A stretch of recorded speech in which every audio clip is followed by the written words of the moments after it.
Uh, Lynn, that was beautiful. That was Well, profound. It was this particular, when we words gather, to live by. when we gather in a group like this, we are creating something so large, Yes. so beyond ourselves that that our words just lift for the occasion, I think. And so, yeah. Yeah. Oh my gosh. Yeah.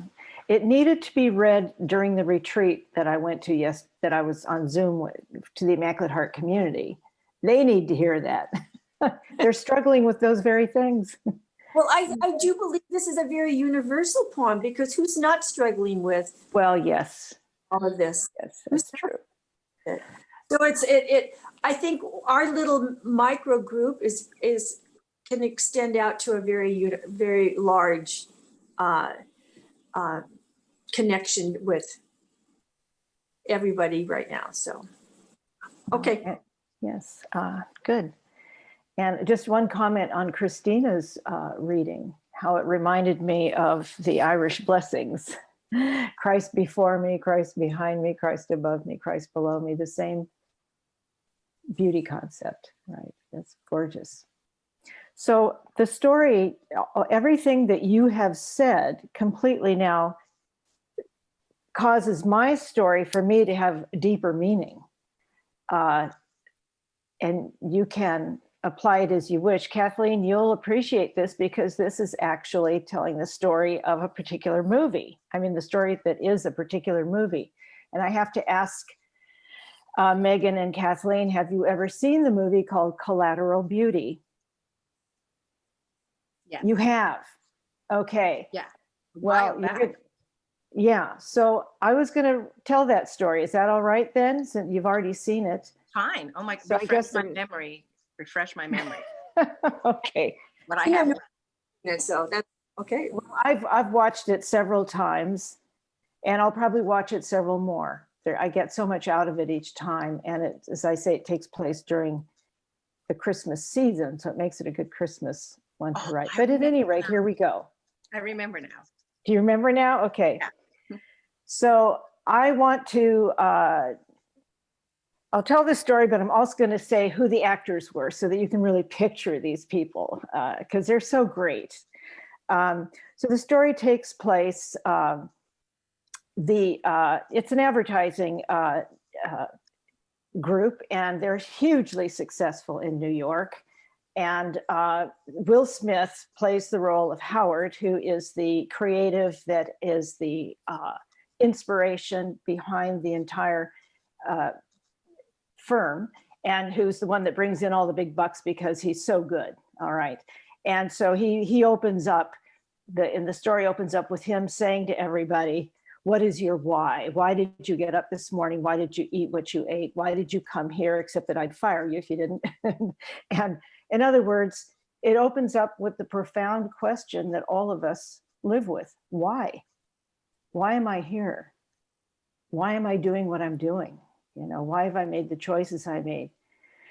And so he says that advertising is about how their products and services illuminate what will improve people's lives. He's looking at it from a higher place. We're here to improve people's lives. And how do we do that? And he puts out 3 words. And you'll remember this, having seen the movie: love, time, and death.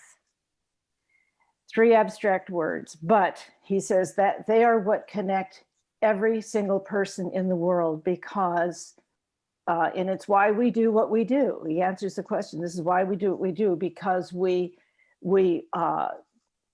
always seeking love. We always feel that we don't have enough time, and we all fear death, is the way he put it. We're afraid of that ending, the death.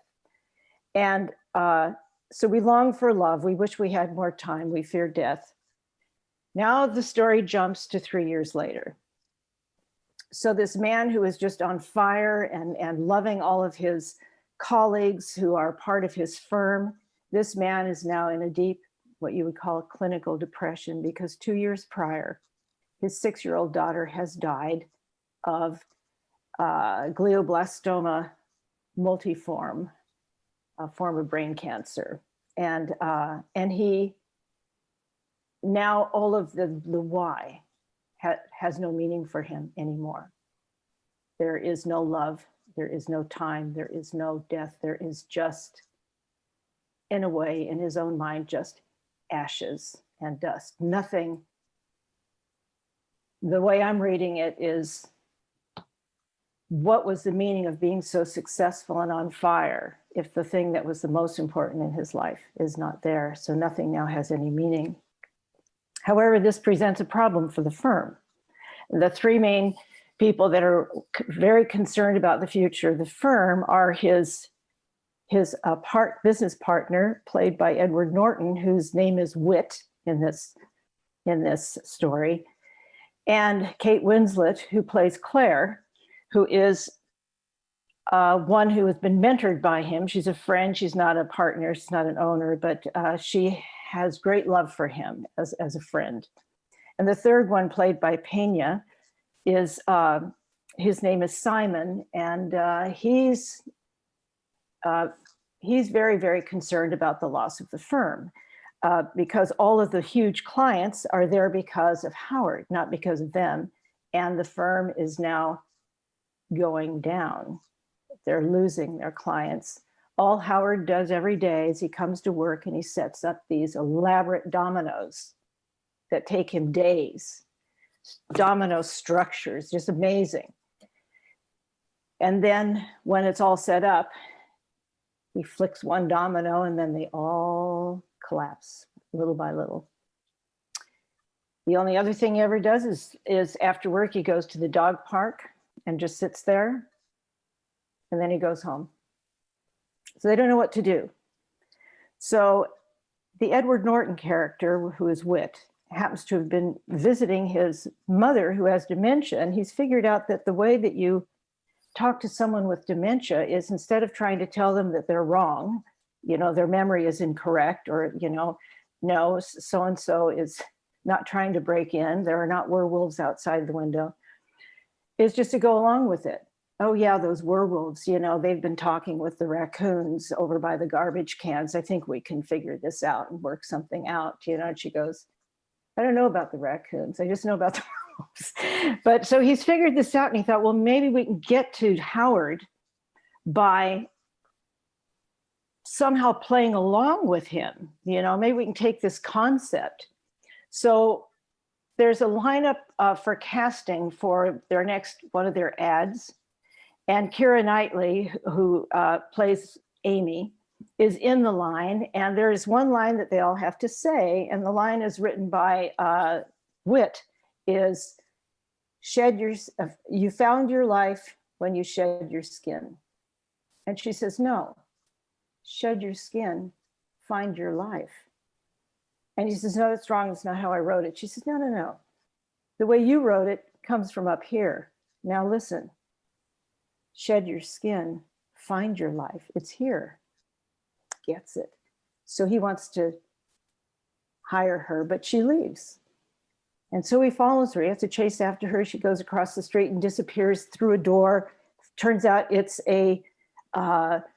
It's a small theater space, and there are three people that are practicing for a play. They have no money to mount, and the people who are, besides Keira Knightley, are Helen Mirren, who plays Brigitte, and there's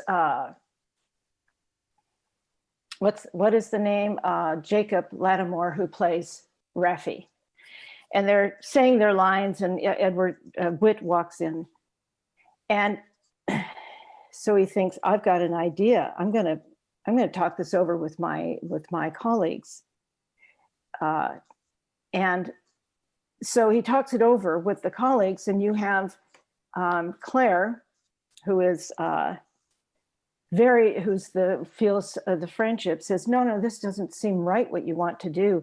And Simon says, yeah, let's do this, because we need to we need to get him to sign off on his ownership of the firm so that we can sell it, and then we can keep this thing going.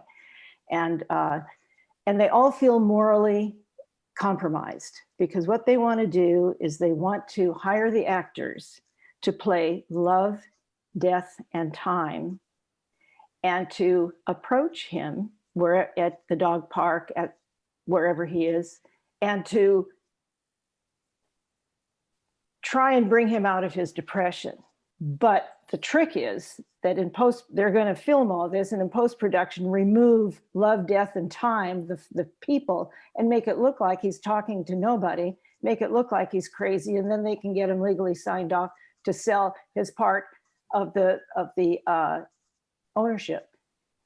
And so there's this moral compromise. Is this the right thing to do to him? But at the same time, he's our friend. We have to bring him back. Okay. So then the real wonderful things that happen are when love, death, and time approach him. And Death, played by Helen Mirren, who is a diva. You know, the others are so, I don't know, Amy's so emotional, Raffi is so impulsive. I could play all three. You know, she's a diva, but she's older. And as playing Death, she knows life. She's seen it all. So she has no fear to approach any subject whatsoever.